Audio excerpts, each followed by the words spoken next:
Before this video starts, I just want to mention a couple things real quick. First off, there's warning for coarse language as well as conspiracy theories and a lot of loud noises, so headphone warning there. Secondly, while it becomes clear in the second half of the hearing that there are questions of the defendant's capability to aid and assist in his own defense, which suggests mental health concerns, this video is not intended to be used to mock him if that does end up being the case, or really at all. This is being put out purely to give the public a better understanding of what is going on with this case. I need to say something. Listen, the Bundys are American heroes, and their follower, who was murdered by the FBI, was killed as part of a conspiracy. So, Mr. Bivins, we're going to be going on the record. Were reported as being fired by FBI agents. I need to talk to my lawyer. Okay, so, Mr. Bivins, we're going to be going on the record. I'm Judge Albright, and so, Mr. Be a trans state as my lawyer, even though you knew he was corrupt. We are going. He refused. I'm going to be asking that you please stop talking. Christopher Howard. Please stop talking so that we can have a productive conversation. Because otherwise, I'm going to stop this hearing and reschedule it for another time. Why? Because you're talking over me and you are being disruptive to this court proceeding. Which is why that charge was initially dropped. This is official misconduct. They know that I wasn't there. You're being disruptive. You're not following the court orders. I need to talk. You're getting held with official misconduct. Zimmel, you scumbag. Okay, so Mr. Bivins. What is happening? I needed my medication is just now starting to kick in. I told this idiot Christopher Howard. Okay, listen. The medication isn't supposed to kick in for 3 weeks. I'm going to ask the deputies to escort you back to your cell if you do not listen to me. We're going to be calling. I'm going to end this hearing because this is not a productive hearing, obviously. We're going to be escorting you back to the deputies. That's all you people do. So, Mr. Krieger, could you please call the deputies and let them know to escort him back to his cell? Mr. Bivins, the deputies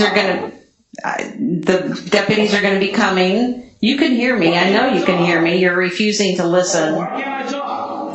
Lawyer, why can't I talk? I'll give you an opportunity to talk, but you can't take my opportunity to talk. I'm trying to talk. You don't get to talk instead of me. I'll give you an opportunity to talk. Are you willing to let me talk without interrupting me? What is this video court crap? Explain. Well, I would like to explain if you would give me an opportunity to explain. I am the judge. Okay, I am the judge, and you're refusing to allow me to say anything. The reason why we are having you in video is because of a delay in the ability to get people transported to the courtrooms. We have multiple trials going on, and the jail does not have enough deputies to transport everybody. So I'll note your objection for the record. However, we're not able to bring you to the courtroom in time for this hearing, and I have a doctor's appointment, and I'm going to need I have a doctor's appointment, and so this hearing was scheduled to begin at 2 p.m. It's now 2:40 p.m., and we're unable to continue this hearing and wait for you. We asked the deputies for a time that they would be able to bring you to court, and said they were not going to be able to get you to court anytime before 3 p.m. And that is, the hearing was scheduled to end at 3 p.m. and I'm not able, the court schedule is not able to accommodate a hearing that starts at 3 p.m. You got pictures of somebody else showing that I wasn't there. That's why you dropped the synagogue fire, but still had the pictures of the fire. Okay, so we're not going to be talking about the substance of the case today. This issue is to address whether you keep Mr. Howard as your court-appointed attorney.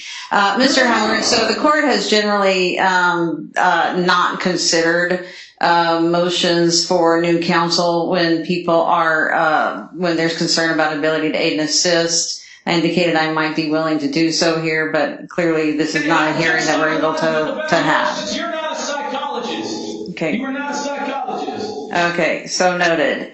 So you can let the deputies know to get them, and we're going to conclude the hearing. I'm going to be concluding this hearing, which was not a hearing, by the way. The court, the deputies are going to come get you because I'm not able to conduct the hearing. The record is unable to be clear when you're yelling over me. You have a doctor appointment. That's correct. The court was unable I wanted to let you know what was going on, that we were unable to, that we're going to be setting this case over until another day next week. You got a doctor appointment, that's all I have. The court was, the delay was unable to occur, and the court is unable to start this hearing at 3 p.m. And we did not want to have the hearing with you in the video room. We wanted to tell you what was going on, but you have not listened to me. Because I don't like the video. Thank you, I appreciate that. Get me out of here. If you don't have the hearing, you could have sent me a letter. This was a big waste of county resources. This is a waste of government money. It's a waste of taxpayer money. Tell me that's crazy. Hello, this is Benjamin Correct. You're despicable for wasting everybody's time. My time, the DA's time, the public's time. That's despicable. Thank you. I will note your objection. For the record, the court was unable to start this hearing at 3 p.m., which is when the earliest the deputies indicated they could get started, and it was more likely going to be after that. And so the court cannot wait all afternoon for this hearing to occur in person. And frankly, by your presentation, I can't imagine that we would have had a productive hearing with you in person either. I'm extremely productive. You do not know me. I'm an educated man. I worked for 15 years. I've never been unemployed until you people kidnapped me off the street. I have references. Okay. You don't know me. We are going to go off the record, and we'll wait for the deputies to come get you. It's all on the record. God's watching. Just this is why did you drag me down here? I don't understand. Like, I could just stay to myself drinking coffee. This is ridiculous. Okay. Who's really crazy? You guys should have some kind of competency hearing. I think there may be a competency hearing that's being scheduled. I think that might be under consideration. The three people are answering to the Oregon State Bar. Okay.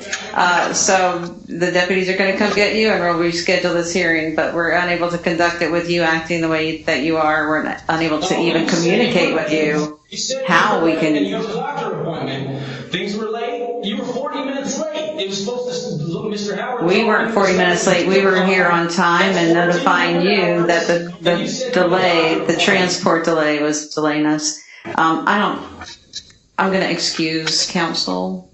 I'm going to go off the record. I'm going to leave the courtroom, and he can continue to yell if he would like while the deputies wait for him, but we're unable to continue this record. Because I don't know how loud I need to talk to be heard. Because I'm not in person. I've never done this before. Judge, I never introduced myself for the record. Yeah.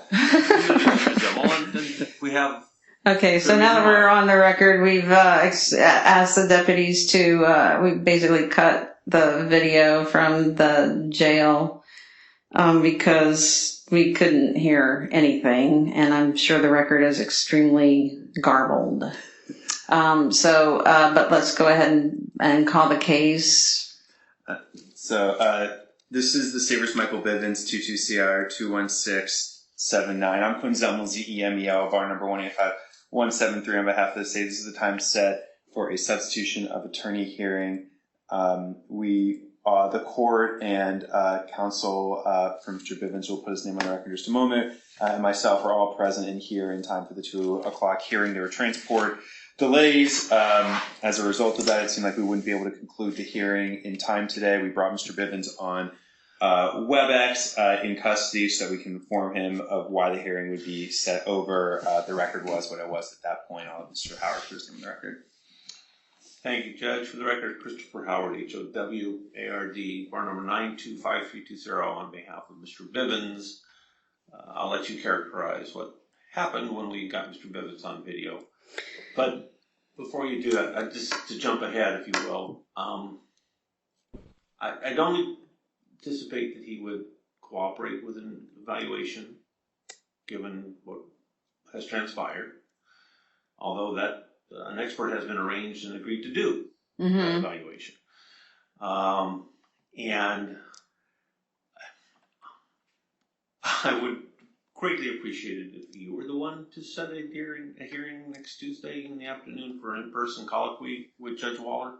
I can do so. And I will inform Mr. Pedrazi of my office, who will be present for that, what transpired so that he can possibly, on the briefing or the staffing on Monday morning, give Judge Waller a heads up. And you can do as well as have you feel appropriate. I will order Mr. Bivins set before Judge Waller on Tuesday afternoon. I'm not sure what docket time. 1 o'clock. 1 p.m. for aid and assist colloquy, fitness to proceed colloquy. We'll note for the record that this hearing was scheduled to go from 2 to 3. Had it gone a little over time, the court would have ability to go up till 3:30. We were informed by the sheriff's office due to staffing that they were unable to bring Mr. Bivins to the courtroom. We were 4th in line for delay. And when calling and asking the sheriff what time they thought they might be able to bring him, they really couldn't guess a time. We asked if it would be by 2:45, and they said that they would not be able to bring him by 2:45. Given the time that the hearing required of an hour and the court's needing to leave the courthouse by 3:30 p.m. due to the court's schedule, we brought him to a video room, which was the only way that we could see him and talk to him and let him know what was going on. And we intended to advise him that we were going to be setting the hearing over till next week so that we could have a proper hearing in person in the courtroom. As he came into the video booth, he was very disruptive and refused to listen to the court.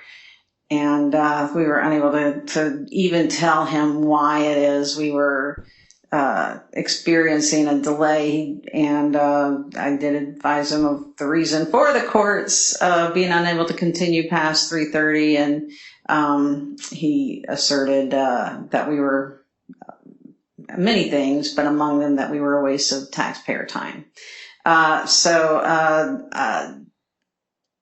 There was no part of that hearing that was able to occur, even the calling of the case, which we had to do after he left the booth. So I'll be setting this on Tuesday, and I'm not going to be setting another hearing on my docket right now. Thank you for trying, Judge. Thank you. Okay. Thank you. And that concludes our hearing. Or what we would like to call a hearing. We're at a hearing.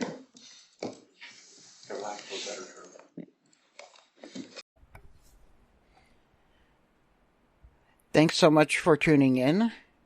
And if you want to help us out more with being able to get these kinds of videos out there for you to see and hear. Take a look in the links in the video description for access to our Patreon, sponsors, as well as direct donation links through PayPal, Ko-fi, and other places. Don't forget to like and subscribe this video, and we will see you later. Thanks.